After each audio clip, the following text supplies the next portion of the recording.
Agora que nós vimos a segunda lei de Mendel, nós vamos trabalhar um pouquinho com as variações dentro dessa segunda lei, tá? Então, o que nós vimos até o momento? Que nós temos, a segunda lei nos diz que são dois alelos diferentes e cada um deles é responsável por uma característica. Então, nós temos ervilhas amarelas e lisas, ou amarelas e rugosas, a depender de qual alelo seja dominante, qual alelo seja recessivo. Então, o básico da segunda lei de Mendel, ele não fala de interação entre os alelos. Agora nós vamos começar a estudar as interações entre os genes. Ou seja, nós temos dois ou mais pares de alelos contribuindo para uma única característica. Isso é interação gênica. No caso da primeira lei de Mendel, quando a herança é controlada por um único par de alelos, e a gente fala de dominância completa, nós temos 3 genótipos dominantes e 1 recessivo, né? A segunda lei, ou seja, a segregação independente e dominância completa, nós temos a proporção 9:3:3:1. O que isso significa? Nós temos do cruzamento entre duplos heterozigotos, a F2 vai ter 9 indivíduos com os 2 alelos dominantes, 3 alelos com o primeiro alelo recessivo, 3 com o segundo alelo recessivo e um indivíduo duplo recessivo. Mas quando estamos falando de interação gênica, as interações não epistáticas, a proporção 9:3:3:1 se mantém. O que é diferente é que é uma única característica que nós vamos ver. Tá? Isso também é chamado de interação simples. Então, vamos entender aqui com esse exemplo da forma da crista em galinhas, tá? Em aves. Então, são dois alelos, E e o R. Esses alelos vão se interagir para produzir os fenótipos. Então, a presença do alelo Ezão, Rzão, condiciona crista do tipo nós, essa daqui. A presença do segundo alelo recessivo, duplo recessivo, condiciona crista ervilha. Ezinho, ezinho, crista do tipo rosa. E quando nós temos os dois alelos recessivos, ezinho, ezinho, rzinho, rzinho, a crista vai ser simples. Então, vamos lá. Uma geração parental, né, em que nós temos o primeiro alelo, ezinho, ezinho, rzão, rzão, sendo cruzada com uma ave com a crista do tipo ervilha, ezão, ezão, rzinho, rzinho, vai produzir os gametas, né? A ave com a crista do tipo rosa vai produzir gametas ezinho, rzão, e a ave com a crista do tipo ervilha vai produzir gametas ezão, rzinho. O cruzamento dessas duas aves vai gerar a geração F1 com aves com crista do tipo nós, duplo heterozigotas, ezão, ezinho, rzão, rzinho. Então, a F2, resultante do cruzamento desses dois tipos de aves, vai gerar esse quadro aqui, tá bom? Então, essa ave com a crista do tipo nós vai gerar esses 4 tipos de gametas, certo? Que a gente vê nessa primeira linha e nessa primeira coluna. Então, o que nós temos como resultado desse quadro de Punnett? Eu vou ter a proporção de 9:3:3:1. Então, eu vou ter 9 aves com crista do tipo nós, que eu marquei aqui para vocês. Ou seja, são aves que têm os 2 alelos dominantes. As aves com crista do tipo ervilha vai ter o segundo alelo, Rzinho, Rzinho em recessivo, em recessividade. As aves com crista do tipo rosa serão 3 em 16, ou seja, o primeiro par de alelos é recessivo, Ezinho, Ezinho. E nós vamos ter uma ave com a crista do tipo simples, que é a duplo recessivo, Ezinho, Ezinho, Rzinho, Rzinho, ok? Então, um probleminha aqui para a gente entender.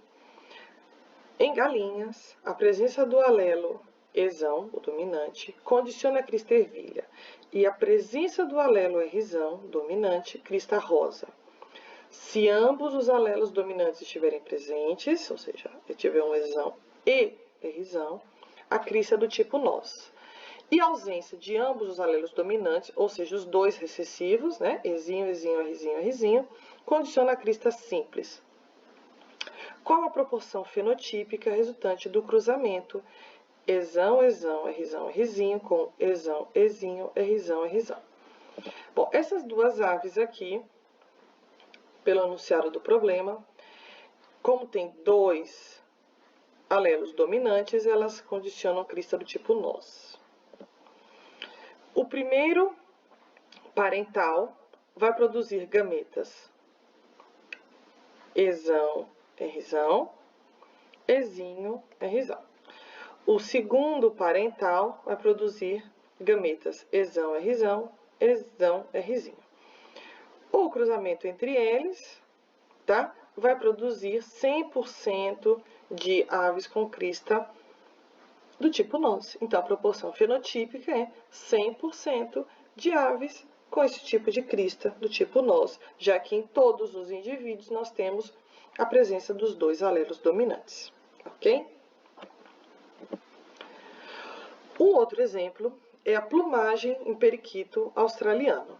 Nós temos 4 cores de plumagem: verde, azul, amarelo e branco. E cada uma dessas plumagens é condicionada por 2 pares de alelos. Então, se eu tiver a presença dos 2 alelos dominantes, o A e o B, plumagem verde. Um alelo dominante, o primeiro, azul. Se for o segundo, o B dominante, a plumagem é amarela. E se ambos forem recessivos, a plumagem é branca. Ok? Então, vamos pegar uma geração parental branco, em que nós temos os 2 alelos recessivos, e verde com os 2 dominantes. Verde, né? Azão, azão, bezão, bezão.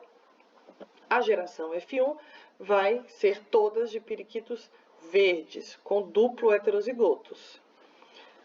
Vamos ver, então, o cruzamento entre essas duas aves verdes, a F2. Então, aqui nesse quadro, nós temos, né, a produção dos gametas, os 4 tipos de gametas que cada uma das aves parentais produz. E aqui, o resultado do cruzamento entre eles. Então, nós temos uma proporção genotípica de 9, 3, 3, 1. Ok? Isso se mantém, tá? Então, eu tenho 9, azão, qualquer coisa, bezão, qualquer coisa, ou seja, os 2 alelos dominantes, tá? Que são esses verdes. Eu vou ter 3 azão, qualquer coisa, bezinho, bezinho, que vão ser os 3 aqui periquitos azuis. 3 amarelos, condicionados pelo alelo azinho, azinho. E um duplo recessivo, condicionado pelo, que vai gerar, desculpa, a cor branca. Então, a proporção genotípica é de 9, 3, 3, 1. A proporção fenotípica, 9 verdes, 3 amarelos, 3 azuis e 1 branco. Ok? Mas o que acontece bioquimicamente para que essas plumagens se apresentem desse modo? Então, retomando. Azão, azão, bezão, bezão, periquito verde. Azão, qualquer coisa, bezinho, bezinho, periquito azul. O azinho, azinho, bezão, qualquer coisa, amarelo. E branco, azinho, azinho, bezinho, bezinho.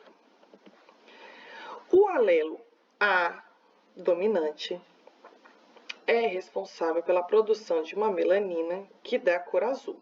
Então, esse periquito aqui tem o alelo A dominante, tá vendo? Produz aqui melanina, cor azul. A presença, desculpa, quando o alelo, então, é Azinho, não produz melanina. A presença do alelo Bzão produz um outro pigmento chamado psitacina, que tem a cor amarela. Então, o Azinho não produz melanina, aqui. E se tem o Bzão, produz psitacina, periquito da cor amarela. Vocês veem que, neste caso, não tem melanina. Se tiver o alelo Bzinho, não tem psitacina, não tem pigmento amarelo.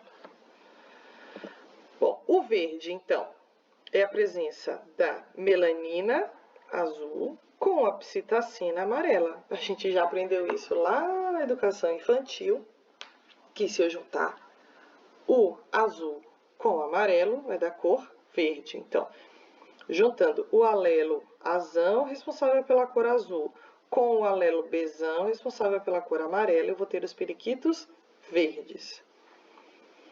E se o Azinho não produz melanina e o Bzinho não produz melanina, ou psitacina, não produzem nenhum tipo de pigmento, os periquitos Azinho, Azinho, Bzinho, Bzinho não vão ter coloração. Então, não tem melanina, não tem pigmento amarelo, por isso que eles são brancos, ok? Então, nós vimos a interação, ou seja, dois pares de alelos, a interação simples. Dois pares de alelos condicionam uma única característica.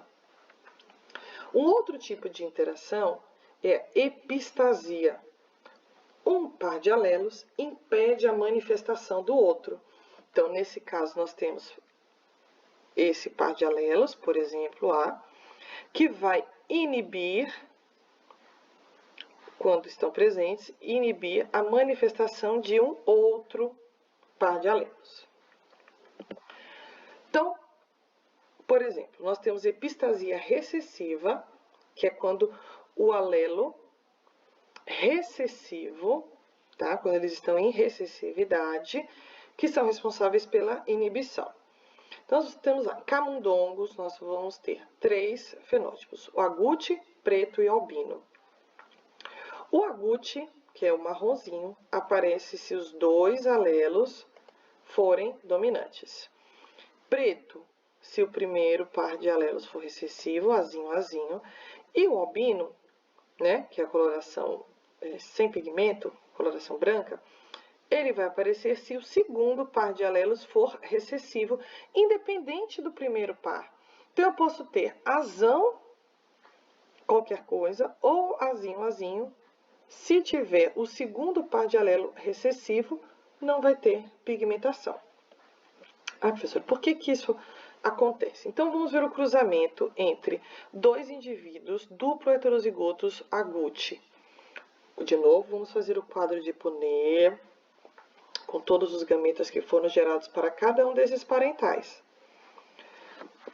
A proporção genotípica, 9, 3, 3, 1. Isso não vai mudar, tá? Então, eu vou ter 9 indivíduos com os 2 alelos dominantes, o A e o P, 3 indivíduos com o par P recessivo, 3 indivíduos com o Azinho, Azinho, e um indivíduo Azinho, Azinho, Pzinho, Pzinho. Isso não muda. O que é que vai mudar? A proporção fenotípica, tá?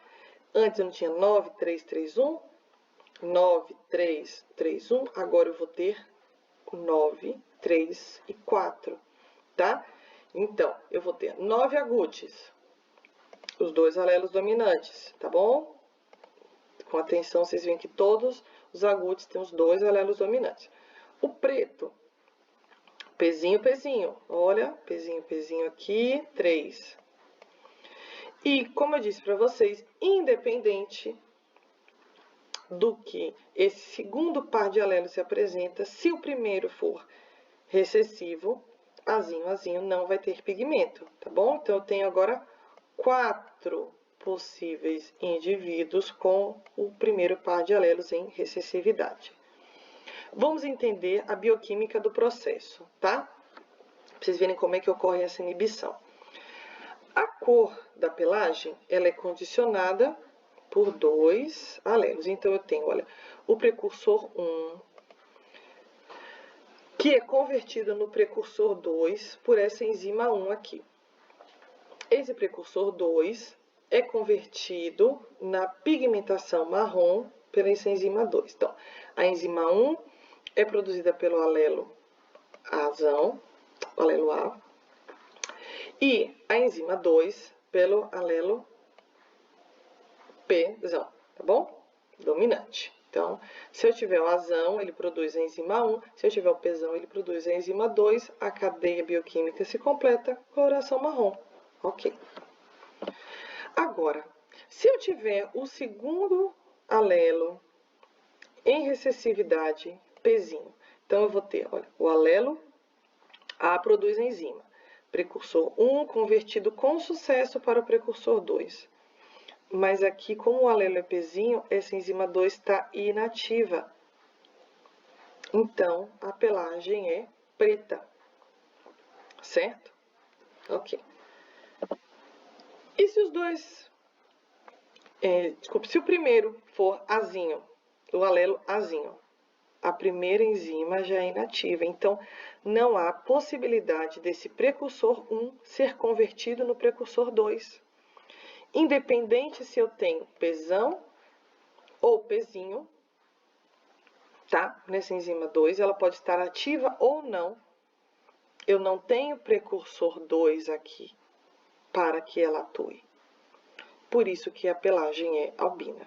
Então, reparem. Esse alelo A, quando em recessividade, ou seja, o Azinho, ele inibe a ação do alelo P. Ok? Isso aqui é um exemplo de epistasia. A pelagem de cães labradores segue esse mesmo raciocínio. Nós temos 3 tipos de pelagem, 3 cores, né? O dourado, o preto e o caramelo, certo? Uma geração parental com Bzinho, Bzinho, Ezinho, Ezinho, ou cruzada com Bzão, Bzão, Ezão, Ezão, vai gerar um duplo heterozigoto que vai ter a pelagem preta. Então, aqui é parental, gerou F1, duplo heterozigoto. O cruzamento desse duplo heterozigoto, né? De novo, quadro de Punnett, os gametas que podem ser gerados, o que eu vou ter? Se tiverem os 2 alelos dominantes presentes, pelagem preta. Se eu tiver o segundo par de alelos recessivo, Ezinho, Ezinho, a coloração vai ser dourada, tá? Então, aqui nós temos agora 4 indivíduos com essa característica, com esse fenótipo, certo? E 3, o primeiro alelo em recessividade, Bzinho, Bzinho, certo? A proporção genotípica continua a mesma, 9, 3, 3, 1. O que vai mudar? A proporção fenotípica, a característica que nós estamos trabalhando neste momento. Então, eu tenho 9 pretos, cachorros pretos, 3 chocolate ou caramelo e 4 com a coloração mais clara, que é a dourada. Ok? Então, isso, o que vocês estão vendo? É epistasia recessiva. E a dominante? É o alelo que é dominante, quando ele está em dominância, que ele vai impedir o efeito do outro alelo. E a gente tem agora a cor das penas em galinha.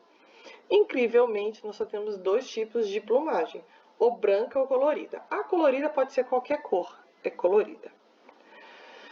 Então, essa geração parental, eu tenho Czinho, Czinho, Izão, Izão, e a outra Czão, Czão, Izinho, Izinho. Aqui os gametas que elas produzem, A geração F1, o duplo heterozigoto, tem todo mundo a plumagem branca. Quadro de Punnett, gametas que foram gerados. O que nós temos? Proporção genotípica. Vamos bater nessa mesma tecla. 9, 3, 3, 1. Agora, e a proporção fenotípica? 13 brancas e 3 coloridas. Por quê? Para ser colorida, desculpa, olha, izinho, izinho, tá? O segundo alelo é o recessivo. Então, independente, sempre que eu tiver os alelos, a presença desse alelo dominante, tá? Toda vez que aparecer, a cor da plumagem é branca. Então, aqui nós temos 13 possíveis indivíduos, ok? Outros exemplos ainda de interação. Se os genes forem duplos recessivos, no caso de ervilha, ervilha doce, então nós temos, olha, a geração parental branca, então tem o azão, gera branco, ou bezão, gera branco, tá? A flor branca. Os gametas produzidos, e eu tenho a F1 colorida com o duplo heterozigoto. Fazendo o cruzamento desses duplo heterozigotos, tá? Nós vamos ter a proporção genotípica de 9, 3, 3, 1. Isso não vai mudar, gente. O que muda, de novo, é a proporção fenotípica.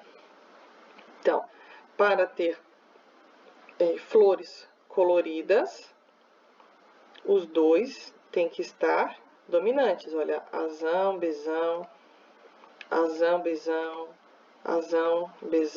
tá? Todas as vezes que eu tiver os dois dominantes, eu vou ter flores coloridas. E se apenas um estiver em dominância ou os dois em recessividade, a flor é branca, tá? Então, eu tenho, não importa, mesmo se for azão, se o outro alelo tiver em recessividade, a coloração da flor é branca. Então, eu posso ter, ó, bezinho, ou azinho, flor branca, ok? Nós não podemos deixar de falar alguns outros tipos de herança dos alelos, tá? Os pares de alelos podem ainda, então nós vimos a inibição, a interação, ou eles podem somar seus efeitos. Então nós temos dois ou mais pares de alelos, vários alelos que vão somando ou acumulando seus efeitos. Isso é altura em humanos, por exemplo, cor da pele, produtividade de leite. Então, nós temos vários exemplos dessa de herança quantitativa. Ai, como assim, professora? Eu não estou entendendo. A altura das pessoas, né? Nós temos pessoas, a maior parte dos indivíduos em idade adulta tem entre 1,60 e 1,70, certo? Essa aqui é a distribuição. Nós temos poucas pessoas na idade adulta já com menos de 1,50 e poucas pessoas com mais de 1,90, tá? Então, nós temos muitos genes que vão acumulando os seus efeitos, tá? Contribuindo para parcelas diferentes do fenótipo. Então, no caso da altura, em indivíduos, cor da semente em trigo. Esse aqui é um bom exemplo para vocês verem. Então, vamos lá. A cor da semente em trigo, ela pode ser vermelho escuro, né, variando do vermelho escuro ao branco. Então, um vermelho escuro, ela é produzido a partir da presença dos dois alelos em dominância. E o branco, os dois alelos em recessividade. Então, do cruzamento dessa geração parental, azão, bezão, azinho, bezinho, nós temos aqui o duplo heterozigoto. Essa geração F2, tá? ela vai ter uma proporção genotípica diferente do que a gente já estudou. Então, eu vou ter, ó, o indivíduo, para ser vermelho escuro, ele tem que ter os dois dominantes, azão, azão, bezão, bezão, que é esse aqui. Ele tem o vermelho médio, tá? Reparem, eu só tenho aqui, ó, um alelinho aqui recessivo, ok? Tá? Um alelo recessivo. Eu vou ter 4 indivíduos assim. Agora, os dois alelos recessivos, eu já tenho um vermelho.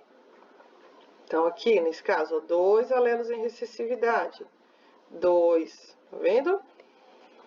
Pronto, tenho, então, 6 indivíduos assim. O vermelho claro, eu já tenho 3 alelos recessivos, olhem. Azinho, azinho, bezinho, azinho, azinho, bezinho. Ou azinho, bezinho, bezinho. Certo? Vermelho claro. E o branco, azinho, os 4 em recessividade. Então, reparem que a coloração do trigo, ela vai decrescendo de um vermelho escuro, quando os 4 alelos são dominantes, até o branco, quando os 4 são recessivos. Reparem que esse efeito, ele é acumulativo, tá? Mesma coisa a cor da pele na espécie humana. Se nós considerarmos 3 genes, aqui, A, B e C, eu vou ter pelo menos 7 fenótipos. E a gente sabe que a coloração da pele é muito mais do que isso. Eu só trouxe esse exemplo para vocês verificarem, né? Entenderem que quanto mais genes eu tenho, mais fenótipos vão existir. Então, se eu tivesse só 3 genes responsáveis pela cor da pele na espécie humana, a diferença, né, da proporção entre dominantes e recessivos entre eles, que vão ser responsáveis pela ou presença de muita melanina, quando eu tiver mais dominantes, ou pouca melanina, quando tiver mais recessivos, tá? E aí eu tenho a maioria da população pode ter uma coloração média da pele, e nos extremos, né, eu teria as colorações mais extremas, certo? Né? Isso é efeito acumulativo. Esse é só um exemplo. A cor da pele, ela é determinada por mais genes, certo? Mas ia ficar muito grande, então o gráfico poderia ficar muito grande e ficar difícil para vocês entenderem. E, finalmente, o último caso de interação entre os genes é a pleiotropia. Na verdade, eu tenho um único gene que ele vai ser responsável por várias características, tá? Então, eu tenho um gene chamado FAH, que ele é responsável pelo metabolismo da fenilalanina. Quando esse gene está mutado, então essa fenilalanina não ocorre o seu metabolismo, não ocorre a sua conversão em tirosina, eu vou ter vários efeitos no organismo. Então, um único gene, se ele estiver mutado, né, ou em recessividade, eu vou ter diferentes efeitos. Então, eu tenho acúmulo de sangue no cérebro, né, pouca pigmentação na pele, retardo geral no desenvolvimento, lesão no sistema nervoso, diminuição dos níveis de serotonina, certo? Então, eu tenho, isso aqui é um caso de pleiotropia, é o último caso de interação gênica até o momento para a gente estudar, ok? Espero que vocês tenham entendido essas variações dentro da segunda lei de Mendel.